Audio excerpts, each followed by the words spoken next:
Hi everyone, how are you? Today, look, we've been here waiting, excited for this recipe. Bakery style dream, guys. Oh, how delicious. We're going to make a super special dough, right? That easy dough to make. If you've never made it before, don't worry, because you'll be able to do it, guys. And you can use any kind of yeast for bread, right? It can be dry yeast or it can be fresh yeast. And as a baking teacher, I'm going to give you lots of tips, okay? Let's get to the recipe. Oh, wait, don't forget to like and share. Help us out here on the channel, okay? Look, thank God the channel is growing. That's because you're here with me, right? You're there watching. So help us out even more, share it. Let's start the recipe. I'm going to start here with the flour. I have ½ kilo of wheat flour. Butter, you can use margarine, guys, no problem. I use culinary margarine, okay? Here I have 60 grams, 2 whole eggs, fresh yeast for bread. I have 30 grams here. If you're using dry yeast, you can use 8 grams, okay? Powdered milk, you can use powdered milk. It makes it tastier, the dough turns out better. I only have 30 grams of powdered milk. Sugar, 50 grams. And salt, just 3 grams. Now cold water, about 300 milliliters. If I need more, I'll let you know, or not, right? It really depends on your flour. So I'm going to start by mixing all the ingredients. I'll start by adding the dry ingredients and making the first flour mix, okay? Flour, powdered milk, the salt, which is important to add at this stage, and the sugar as well. So first make the mixture here. So the yeast doesn't come into direct contact with the salt and sugar to avoid, it getting ruined here. Now with the yeast, I can add a little bit of water just to dissolve it a bit, guys. It's the same water that's going into the recipe, okay? Give it a light mix, and as soon as it dissolves, I'll add it here along with these ingredients. Once everything is dissolved, add it in, use everything you've got. Scrape everything in here, add the egg, 2 eggs, and here goes the butter. In this case, I'm using margarine, the kind for cooking, okay? I'm going to make the first mix by adding half of the water from the recipe. So if I have 300 milliliters, I'll add about 150 milliliters here and mix it. In baking, it's actually the water that determines the consistency of our dough, okay? It's the opposite of what a lot of people do out there. They add the water, the sugar, whatever, and then adjust the consistency with the flour. That's not how it works in baking, okay, folks? I'm going to make the first mix, and if I need more water, I'll add it as I go. Look, there's still a lot of flour at the bottom, okay? And I'm going to add a little more and keep mixing here until I get all that flour from the bottom.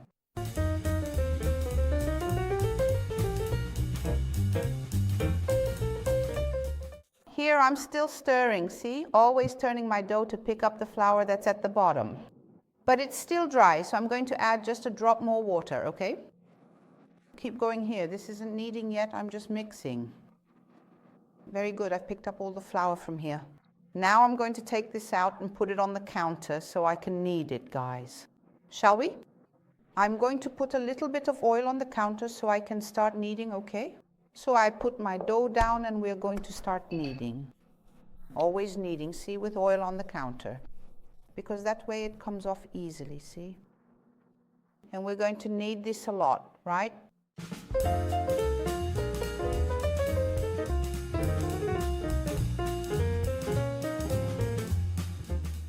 Here I always keep scraping, see, as I knead. Grab some more oil, spread it here and keep kneading. The dough needs to be kneaded really well.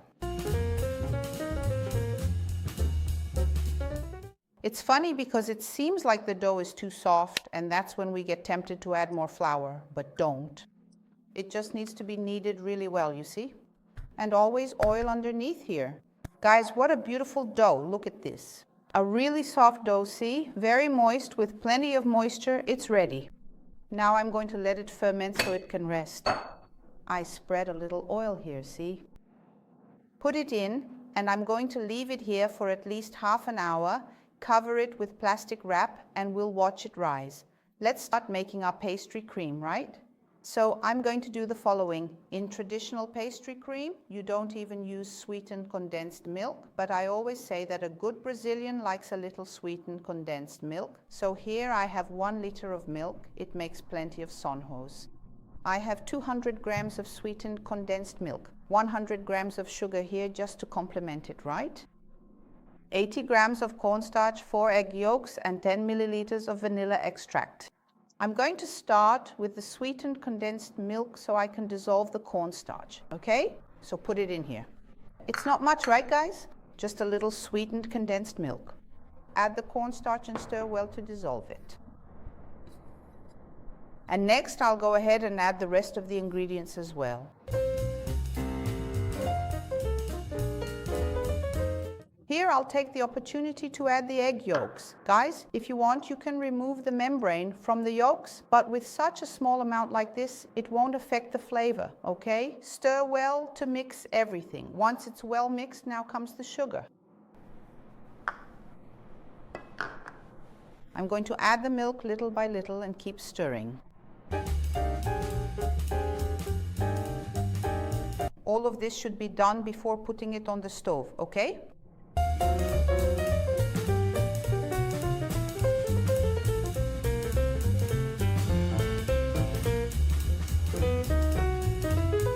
Vanilla extract. You can add it later if you want. I'm going to add it now too. It's no problem, okay? And now, yes, we're going to take it to the stove. And then you just keep stirring over medium heat, okay? Always keep the spatula flat on the bottom so there's no risk. Once it starts to thicken, guys, lower the heat so it doesn't get lumpy, okay? So now we just keep stirring well. See, it's already thickening. I'm going to let it cook well here, all right? And here, look, it's all ready. Check out the consistency. Isn't it wonderful? Look at this. It gets super firm, see? This is the consistency that once it cools will be perfect for our sonho. And now I'm going to put it here so we can let it cool. Stick the plastic wrap right up against the cream so it doesn't form a skin, okay? And it needs to cool completely. Now just put it in the dish. Stick the plastic wrap here, guys, and take it to cool, okay? You need to stick it really well right up against the cream so it doesn't form a skin. The dough is ready, guys. Look, it's right here. Isn't it beautiful? It's already risen. I'm going to take it out now because I'm going to portion this dough. I'm making this sonho as a pre-baked and fried version, so let's go. I'm going to portion it, okay? At 20 grams, about 20 to 30 grams each. Let's see what size we get here. I'm cutting the bakery style sonho, guys, at 50 grams, okay? If you want, you can make them smaller at 30 grams. So I'm already cutting them here at 50 grams. And then we're going to take each little ball, do this, look, closing your hand like a little shell, rolling it, making it nice and round. Look how beautiful. And then I already take it to the baking tray so it can continue fermenting, right?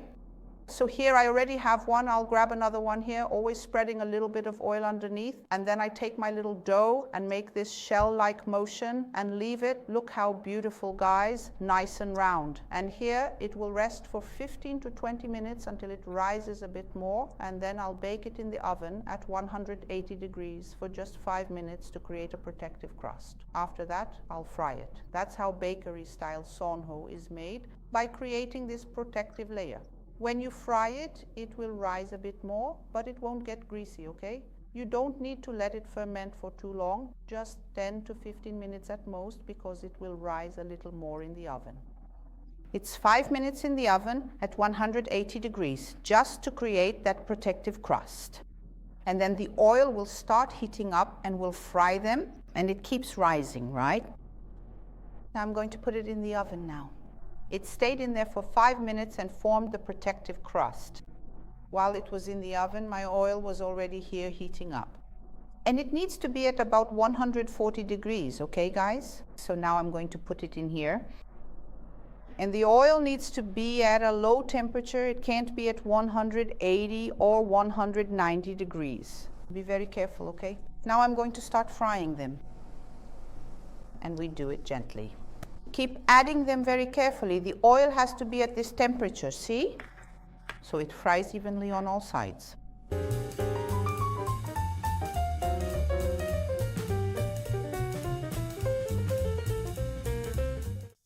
Look how it keeps rising, guys. So beautiful. You'll see how beautiful this color turns out. Now just keep turning them on both sides so they don't burn, okay?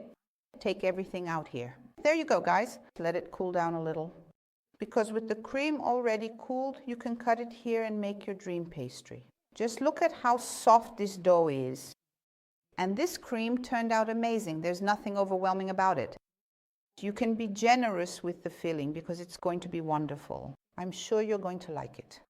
After you make it, let me know, because this is always a big hit. Just sprinkle some sugar on top and it's all done. It'll turn out just like this.